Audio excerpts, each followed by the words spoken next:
இது மாதிரி ஒரு 6 வெத்தலையை கழுவிட்டு காம்பை கிள்ளிட்டு அதில் குங்குமம் மஞ்சள் வச்சு இந்த மாதிரி கோலம் போட்டுக்கலாம்.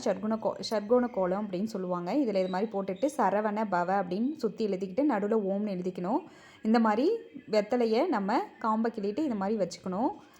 அது மாதிரி மண் விளக்கு ஒரு விளக்கா 6 விளக்கு எடுத்துக்கணும். 6 விளக்கில் பசு நெய் நம்ம போட்டு நம்ம விளக்கேற்றணும். நான் வந்து இப்போ வீட்டிலையே தயார் பண்ண நெய் தான் இது. நான் இதில் வந்து 6 விளக்குலையும் நம்ம நெய் ஊற்றிக்கலாம். இந்த மாதிரி நெய் ஊற்றி 3 போட்டு அந்த வெத்தலையோட காம்பை வந்து நம்ம இதில் போட்டு தீபம் ஏற்றிக்கலாம். இது மாதிரி நம்ம 9 வாரம் செவ்வாய் ஹோரையில் இது மாதிரி விளக்கேற்றிக்கணும். நான் இப்போ வந்து இது 7வது வாரம் போடுறேன். இப்போ வந்து இதில் இது மாதிரி விளக்கேற்றிட்டு இது மாதிரி 9 வாரம் நம்ம போட்டோம்னா நம்ம வேண்டுதல் நிச்சயமாக நிறைவேறும்.